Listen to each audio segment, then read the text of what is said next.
Au comité technique, ça va être la même chose avec ensuite le comité d'hygiène, sécurité et conditions de travail. Également, Claudia Morin était titulaire. Donc nous avons besoin de désigner un nouveau membre titulaire.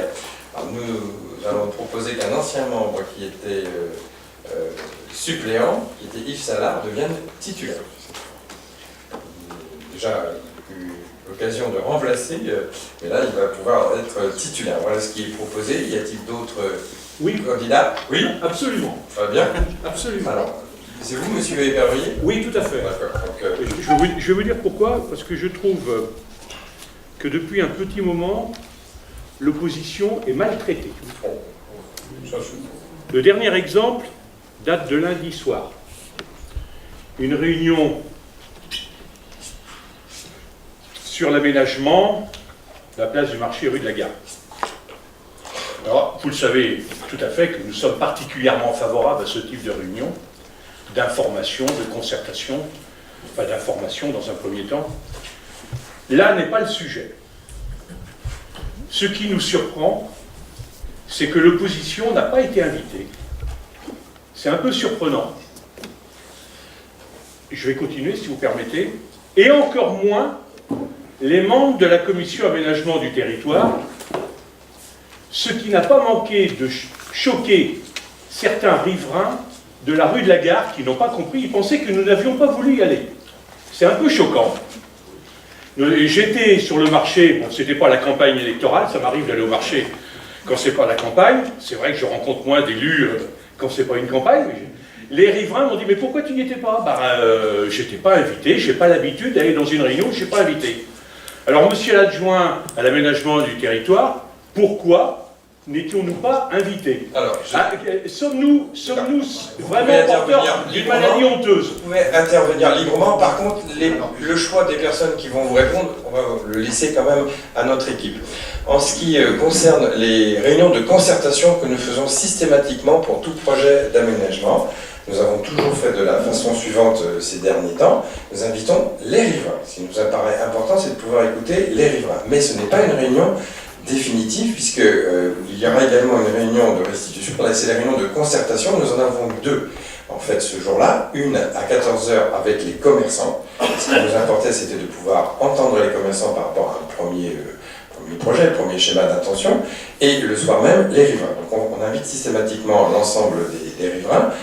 Et ensuite, il y aura, si vous le souhaitez, une présentation de l'état de ce projet en commission et une réunion publique à laquelle tout le monde est invité, y compris bien évidemment les élus, quelle que soit d'ailleurs leur commission, les élus de l'opposition et de la majorité. Elle aura lieu de mémoire le 5 avril. Bon, tout le monde, bien sûr, est là pour être largement informé. On est dans de la concertation que nous souhaitons pouvoir, on est dans notre rôle d'élu majoritaire et de pouvoir présenter ce qu'on a en tête, le travail qui est mené avec les services en l'occurrence de la métropole, et d'écouter nos concitoyens. Donc voilà, on fait ce travail, on revendique clairement effectivement la gestion de la commune.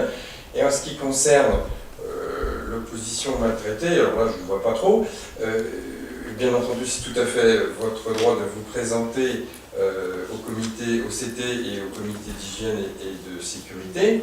C'est vrai que ce n'avait pas été le cas ces dernières années depuis plusieurs mandats, y compris lorsqu'une équipe de droite était à la tête de la commune, parce que toutes les équipes ont considéré jusqu'à présent que c'est une institution qui était paritaire, elle n'est pas forcément obligatoirement paritaire maintenant, la loi a évolué, mais on était avec les représentants du personnel, et là aussi, finalement, toutes les majorités, de droite ou de gauche, ont considéré qu'ils devaient assumer pleinement leur fonction de responsable du personnel, sans qu'il y ait, disons, d'interférence politique. Voilà, ça a toujours été le cas, et j'ai beaucoup de communes où c'est le cas, c'est même souvent la règle. Mais vous avez tout à fait le droit, par contre, de vous présenter. Ça n'avait pas été le cas, effectivement, il y a 4 ans. Mais... Ok, donc je prends acte que dans le type de réunion auquel nous sommes favorables, nous resterons favorables à ce type de réunion, mais nous ne serons donc plus jamais invités à ce type de réunion. Je le regrette. Je le regrette. Peut-être que par la presse, je remercie la presse peut-être de faire les papiers le plus rapidement possible. Si la presse y était invitée, je ne sais pas, il y était peut-être. Non, on fait des réunions de concertation. Bon, j'espère qu'il n'y aura pas de fuite, mais j'aimerais pas apprendre par où un bulletin municipal ou je ne sais quel courrier la teneur de cette réunion, Non, non. parce que j'estime que là, l'opposition Je serait effectivement maltraitée. Ça, c'était la première réponse. Vous prenez acte. Moi, je continue. Je vous rassure, effectivement, nous n'allons pas communiquer avant On verra. cette réunion On verra. de restitution qui sera, pour laquelle nous serons tous invités. Enfin, il n'y a pas de communication préalable avant, puisqu'on est dans des phases d'élaboration. C'est des phases, finalement, des réunions de travail. Hein.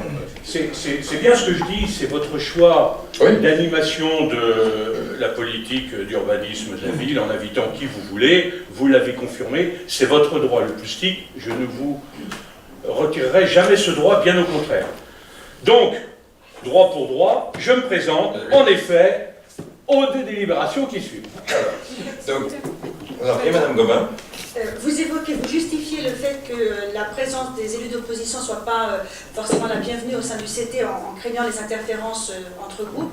Pour autant, je vous rappelle quand même que sur toutes les questions qui ont trait au personnel, nous avons toujours, comme vous, approuvé toutes ces décisions. Donc je pense que notre contribution ne pourrait être que positive dans l'intérêt des Ça serait un geste fort de votre part, vous le faites ou vous le faites pas. Alors, je vais mettre au voie les deux candidats que nous avons ce soir pour le comité technique dans un premier temps. Donc, nous avons Yves Salard et Jacques Épervier. Souhaitez-vous un vote à bulletin secret? Non, non. Qui, Le sujet est certes d'importance, mais on peut le faire à main levée. Qui soutient la candidature de M. Yves Salard? Donc il faut compter.